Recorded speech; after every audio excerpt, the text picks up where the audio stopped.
Hello everyone. Today we will study in this video topic of what make elections in India democratic means Bharat में चुनाव क्यों लोकतांत्रिक है। आज के इस वीडियो में हम स्टडी करेंगे। So let's start. We get to read a lot about unfair practices in elections. हम चुनाव में गड़बड़ियों और धांधलियों के बारे में पढ़ते रहते हैं. Newspapers and television reports often refer to such allegations. Most of these reports are about the following. Means अखबार और टीवी चैनलों के खबरों में अक्सर ऐसी गड़बड़ियों की चर्चा दिखाई जाती है और आरोप लगाए जाते हैं और अधिकांश खबरों में कुछ इस तरह की गड़बड़ियों की सूचना होती है. Inclusions of false name and exclusion of genuine names in the voter list means मतदाता सूची से फर्जी नाम डालने मतलब मतदाता सूची में फर्जी नाम डालने और असली नामों के गायब होने की गड़बड़ी. Misuse of government facilities and officers by the ruling party means शासक दल द्वारा सरकारी सुविधाओं और अधिकारियों के दुरुपयोग की गड़बड़ी. Excessive use of money by rich candidates and big parties means अमीर उम्मीदवार और बड़ी पार्टियों द्वारा बड़े पैमाने पर धन खर्च करने की गड़बड़ी. Intimidation of voters and rigging on the polling day means मतदान के दिन चुनावी धांधली और मतदाताओं को डराना और फर्जी मतदान करना. इस तरह की गड़बड़ियों के बारे में सूचना मिलती रहती है. Many of this reports are correct. इस तरह की बहुत सारी जो खबरें हैं वो सही होती हैं. We feel unhappy when we read or see such reports. और जब भी हम इस तरह की रिपोर्ट्स को पढ़ते हैं या देखते हैं तो सच में बहुत ही दुख महसूस होता है. But fortunately they are not no such scales so as to defeat the very purpose of elections. This become clear if we ask the basic questions. पर सौभाग्य से ये जो गड़बड़ियाँ हैं इतने बड़े पैमाने पर नहीं होती कि चुनाव के उद्देश्य को ही नकार दे. इस परिप्रेक्ष्य में अगर एक एक करके जो सवाल हैं वो उठाएं तो ये बात ज़्यादा स्पष्ट हो जाती है कि जैसे पहला, can a party win an election and come to power not because it has popular support but through electoral malpractices means पहला जो सवाल है जिसे अगर उठाया जाए तो ये बात स्पष्ट हो जाएगी कि क्या कोई पार्टी बिना जन समर्थन के सिर्फ चुनावी धांधली के सहारे ही चुनाव जीतकर सत्ता में आ सकती है. This is a vital question. यह एक महत्वपूर्ण सवाल है. Let us carefully examine various aspects of this question. आइए इस सवाल के विभिन्न पहलुओं पर सावधानी से गौर करें. इंडिपेंडेंट इलेक्शन कमीशन मीन्स स्वतंत्र चुनाव आयोग. One simple way of checking whether elections are fair और not is to look at whose conduct the elections. चुनाव निष्पक्ष हुए हैं या नहीं इसे जांचने का एक सरल तरीका यह है कि यह देखना कि उनका संचालन या उस इलेक्शन को कंडक्ट कौन करता है. Are they independent of the government. क्या चुनाव कराने वाले लोग सरकार से स्वतंत्र हैं. और कैन दे गवर्नमेंट और द रूलिंग पार्टी इन्फ्लुएंस और प्रेशरिंग देम मीन्स या फिर सरकार या शासक पार्टी उन पर दबाव और प्रभाव बनाती है.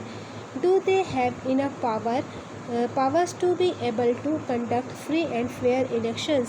क्या उनके पास स्वतंत्र और निष्पक्ष चुनाव कराने की शक्ति है. Do they actually use this powers. क्या वे इन शक्तियों का वास्तव में प्रयोग करते हैं. The answer to all these questions is quite positive for our country. हमारे देश के लिए इन सवालों का जवाब काफ़ी हद तक पॉजिटिव है. In our country, elections are conducted by an independent and very powerful election commission. It enjoys the same kind of independence that the judiciary enjoys. Means हमारे देश में चुनाव एक स्वतंत्र और बहुत ताकतवर चुनाव आयोग द्वारा करवाए जाते हैं। इसे न्यायपालिका के ही समान आज़ादी प्राप्त है। The chief election commissioner is appointed by the president of India. जो मुख्य निर्वाचन आयुक्त की नियुक्ति है भारत के राष्ट्रपति करते हैं। But once appointed, the chief election commissioner is not answerable to the president or the government. पर एक बार नियुक्ति हो जाने के बाद निर्वाचन आयुक्त राष्ट्रपति या सरकार के प्रति जवाबदेह नहीं रहता। Even if the ruling party or the government does not like what the commission does, it is virtually impossible for it to remove the CEC. Means अगर शासक पार्टी या सरकार को चुनाव आयोग पसंद ना हो तब भी मुख्य निर्वाचन आयुक्त को हटा पाना लगभग असंभव होता है। Very few election commissions in the world have such wide-ranging powers as the Election Commission of India. दुनिया के शायद ही किसी चुनाव आयोग को भारत निर्वाचन आयोग जितने अधिकार प्राप्त होंगे। EC takes decisions on every aspects of conduct and control of elections from the announcement of elections to the declaration of results. Means चुनाव आयोग को भारत निर्वाचन आयोग द्वारा जितने अधिकार प्राप्त हैं उसमें पहला है कि निर्वाचन आयोग चुनाव की अधिसूचना जारी करने से लेकर चुनावी नतीजों की घोषणा तक पूरी चुनाव प्रक्रिया के संचालन के हर पहलू पर निर्णय लेता है।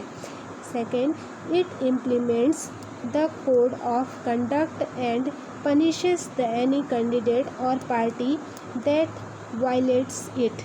मीन्स यह आचार चुनाव संहिता लागू कराता है और इसका उल्लंघन करने वाले उम्मीदवारों और पार्टियों को पनिश भी करता है।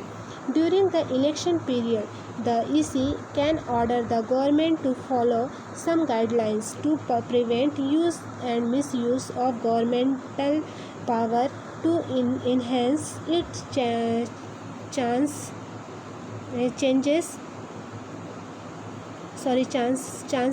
chance to win elections or to transfer some government officials.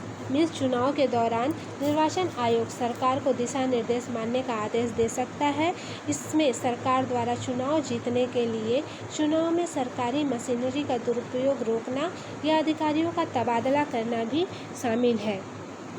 When on election duty, government officers work under the control of the EC and not the government. Means चुनाव ड्यूटी पर तैनात अधिकारी सरकार के नियंत्रण में न होकर निर्वाचन आयोग के अधीन काम करते हैं।